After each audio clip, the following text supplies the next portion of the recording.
Ассаламу алейкум достор. Чоң суроо долбоор кайрадан эфирде жана бүгүнкү күндө козгоп чыккан темабыз аябай жеңил, аябай желпи, аны менен биргеликте бир аз ойлончу маселелердин бири. Себеп дегенде азыркы учурда тойлор токтоп турат, карантинге байланыштуу аябай чакан тойлор берилип атат.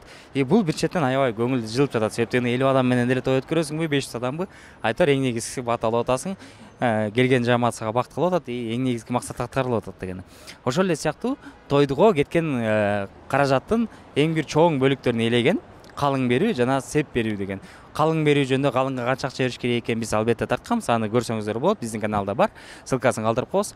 Ал эми бүгүн болсо сепке канча берилиш керек жана ошонун расходтордун азайтсак болобу деген маселе менен чыгып жатабыз. Себеп дегенде көпчүлүк учурда 80-90% учурларда калыңга алган акчанын үстүнө точно ошончо эле суммага кошуп сеп берген азыркы учурда мода болуп кетти. Бул эмне үчүн мындай болуп атканын элден сурап билип бермекчибиз. Бул чоң суроо долбоору Элдос Аскарбеков, Фрунзе ТВ каналы. Көрүп баштаардын мурдунда бир 5 секунддук сиздерде бир чакан жумуш дайындап өтөлү.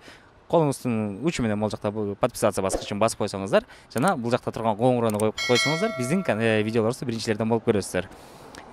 Колдооңуздар үчүн чоң рахмат. Анда эмесе баштадык.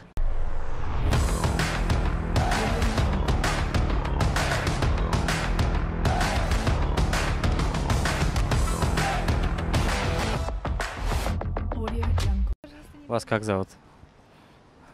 Такая деловая подружка сразу. 4 кыз келе атат, ошолордун баарын сураганга аракет кылып көрөлү.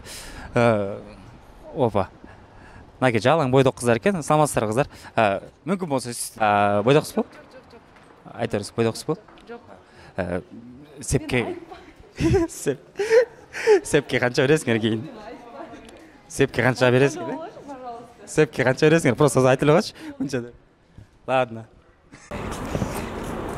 Нет, спасибо. Один вопрос буквально. Не замужем, да? Замужем. Замужем? Да. Вот, классно, вообще супер. За приданное сколько дали ваши родители? Ну, потому что у нас сейчас вас волнует такой вопрос, У что... нас ничего такого не было. Не было? Да. А кто тогда договорился, родители или вы сами? Мы сами. Вы посоветовались, решили то, что за калым ничего не давать? Мы все это решили. Классно, классно, спасибо.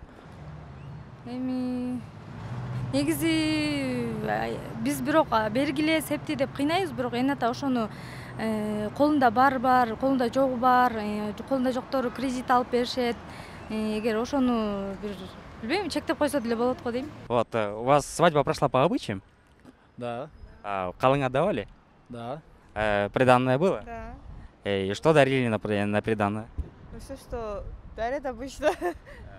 Ну, все, что дарит, это по традициям, ну, грубо говоря, тушёки, там,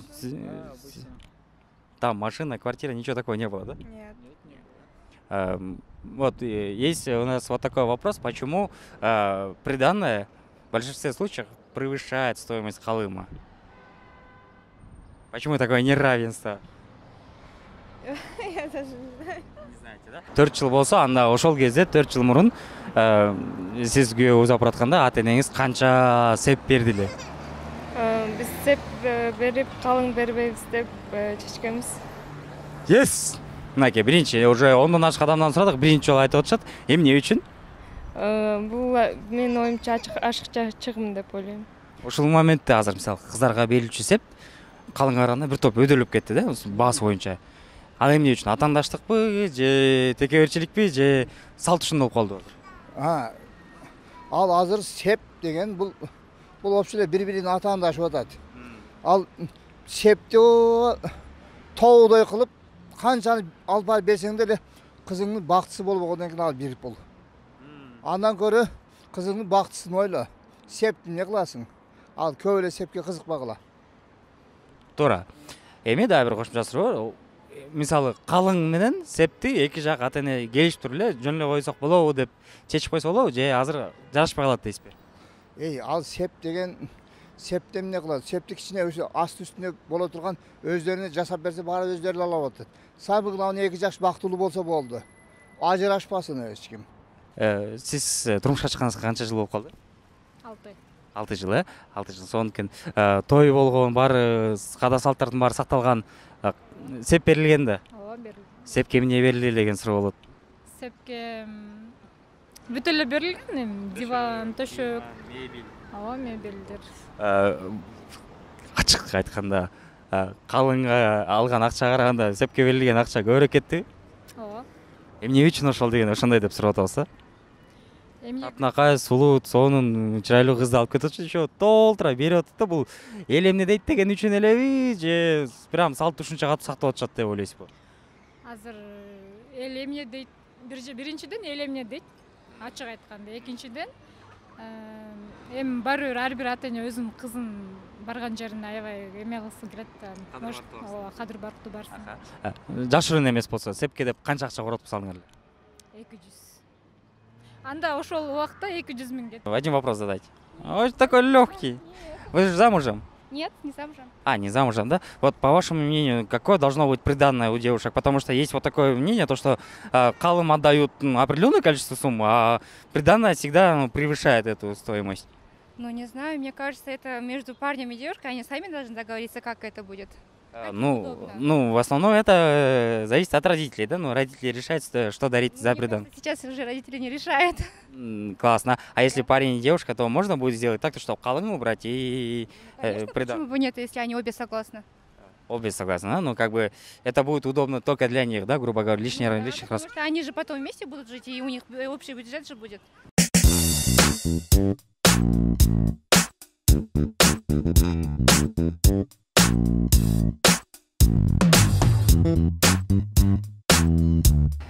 Достор, эң сапаттуу бут кийимдерди эң арзан баада кайсыл жерде алса болот деген чоң суроо жаралып жаткан болсо, анда баарыңыздарды красивый шаги дүкөнүнө чакырабыз.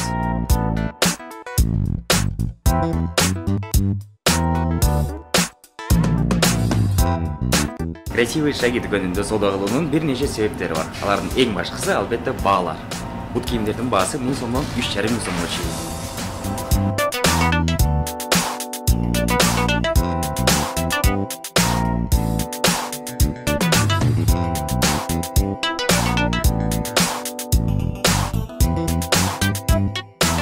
Красивый шаги дүкөнүнүн дагы бир өзгөчөлүгү бул албетте кенен ассортименти.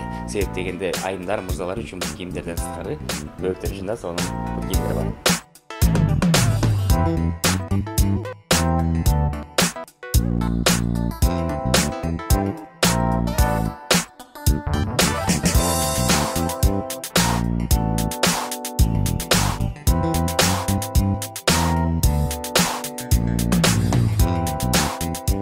Көңүлүңүзгө жаккан бут кийимди алыш үчүн болгону гана Совет Акунбаев көчөсүндө жайгашкан ушул дүкөнгө келип алсаңыздар болот. Андан сырткары красивый шаги дүкөндөрүнүн филиалдары Аламедин базарында, Восток 5 районунда, Билинги Баканбаева көчөлөрүнүн кесилишинде жайгашкан. Андан сырткары Бишкек шаарыбыздан бир аз алыс жашаган биздин кардарлар үчүн Сокулук базарында жана Кара Балта базарларында жайгашкан дүкөндөрүбүз бар. Келип соода кылып кетсеңиздер болот. Ассортимент менен кененирээк таанышам десеңиздер, анда сөзсүз түрдө Instagram баракчасына катталыңыздар. Ал жакта баардык бут кийимдердин баалары жана маалыматтары жазылган. Жана эң башкысы, эгерде дүкөнгө келгенге мүмкүнчүлүгүңүз жок болсо, анда Кыргызстан боюнча жеткилип берүү бизде бар. Андыктан заказ кылсаңыздар болот. Жеңекенин калыңына канча бердиңиз эле? Жашыр эмес болсо. Көп бергем ая. Көп бергем. Канча сеп алдыңыз эле? Септи аз алгам. Аз алгам. Эмне берилди эле? Айтып бере аласызбы, эсиңизде болчу? Эсимде деле жок ушул. Керектүү нерсе, көрпө төшөк, Сандык, бир сыйра кийит. Вот, эң негизги ушул саналат. Илгертен бери келаткан сеп стандарт катары. Азыр бизде козгоп жаткан сурообуз мындай болуп атат. Акыркы учурларда сиз деле байкап калсаңыз керек, кызга берилген калыңга караганда сеп кымбатка түшүп калып атат көбүнчөчү. Сепке мындайча айтканда көбүрөөк акча коротуп атышат. Эмне себептен деп ойлойсуз биринчиси? Азыр эми кыздын калыңдыгын көп барктай калышты го илгеркидей. Илгери калыңды аябай көп берип эмесчил, азыр наоборот септи көбүрөөк баалап калышты го калыңга караганда. Эми бул барган сайын салттардын өзгөрүшү го. Салттар баягы заманына жараша деп атаңдашуунун натыйжасында баягы руханий баалуулукка караганда материалдык баалуулук көбүрөөк роль ойноп калды да. Ошондуктан сеп абдан бир көбөйүп баратат. Салттардын модернизация болушу. Вот, ошону эми бир стандартка келтирсек туура болобу деп ойлойсузбу? Эми бул салт да, салт. Ата бабабыздан калган салттарды биз акыркы күндөрү андан чектен чыгып, көпчүлүк салттарыбызды унутуп бараткандайбыз да. өзүнчө эле биздин жаңы салттарыбыз пайда болуп аткандай да. Анан эми туура ал үчүн бизде баягы мурунку каада салттарыбызга көбүрөөк көңүл бурушу зарыл деп ойлойм. Себеби дегенде тарыхты көбүрөөк көңүл бурушубуз керек. Биз кандай элбиз, буга чейин кантип жашап келгенбиз. Анан сөзсүз түрдө баягы көчмөн калктын маданиятын эч качан унутпашыбыз керек. У вас есть какой-то стандарт? Ну, допустим, деньгами дают, мебелью, там, не знаю, и какой-то бытовой техникой. Таких жестких ограничений нет. Ну, что стандартно у вас дарят? Ну, как постельное белье, всякие полотенчики, там, на кухню, как посуду. Что у нас еще? Кастрюльки. Ой, классно. Нет у нас такого, что невестка должна прийти домой и должна обставить всю кухню, всю спальню. У нас все попроще. Да, вот попроще. Это классно, потому что нету больших расходов, да, грубо говоря. На все про все у вас уходит приблизительно, ну, максимум $1000, да? Или больше? Да нет, побольше. Ну, $2000. Ну, наверное, да. Ну, получается так же, как и у нас почти. Может быть. Турмушка канча жылдан чыгайын деп атасың? Билбейм. Чыгар мезгил келгенде сен ата энеңе айтасыңбы, мен үчүн жакшы сеп бергиле деп же? Не берсе болор. Жок, көпчүлүк учурда мындай, эми азыр жаңы эле уга келсек, сепке көбүнчө кыздар маани берет экен. Мен жакшы кетейин, мен жакшы барайын, мени ал жакта жакшы тосуп алышсын, артыман сөз болбосун деген ойдо септи жакшы бергиле деп талап кылат экен ата энелерден. Ата энелер албетте ал талабын орундатат экен. Сен ошондой талап коесуңбу ата энеңе? Жок. Канча берсеңер ошончо бере бергиле дейсиңби? Же алган калыңга жараша берели дейсиңби? Алган калыңга ата эне өзү келишинче берсе керек. Достор, сурамжылоонун негизинде мына көрмөттүү достор, сурамжылоонун негизинде 5-6 ойду укту окшойт, 5-6 багыттагы. Албетте ар бири тура, ар биринде чындык бар, бирок көпчүлүк учурда биздин элибиз азыр калыңдан баш тартып, сеп бергенден баш тартып койгондон алыс экен. Жана ал нерсе албетте кереде жок, себеп дегенде канча да салтты сакташ керек. Бирок алланын келишинче деген нерсени колдонсо, анда эң эле туура болот го дейбиз. Бирок ага карабастан, мисалы, Аллана жараша сеп берсе туура болот дегенге мындай карап көрсөк, туура ойду айтып атканы менен биргеликте анча-мынча колунда барлар кичине көбүрөөк берип койсо, аларга таңдашып кайра эле ашыкча, күчүнө жараша эмес, ашыкча берип баштаган адамдарыбыз дагы пайда болуп атат. Бул албетте азыр коомдун талабы болуп калыптыр. Ошон үчүн эң эле сонун, менин оюмча, менин оюмча, жаңы эле эжекебиз айтып өткөндөй эле, эки жаш биригип туруп эле ата энелерге айтып көрсө, ата энелер макул болсо, ошо менен көп эле проблемалар чечилип калчу экен. Туура версия бул менин оюмча эле деп.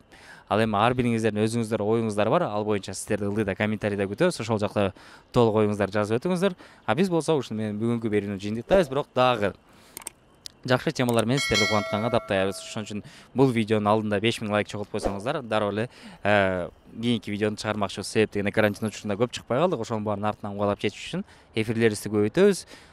Өткөрүп албаш үчүн коңгуроonu басып койсоңуздар, ар дайым сиздерге биздин каналдан жаңы чыккан видеолордун кабары келип турат. Ошон үчүн Фрунзе ТВ каналына катталыңыздар, чоң суроо долбоорун көрүңүздөр жана мени жамандабаңыздар. Илдос Аскарбеков, Фрунзе ТВ. Чоң рахмат.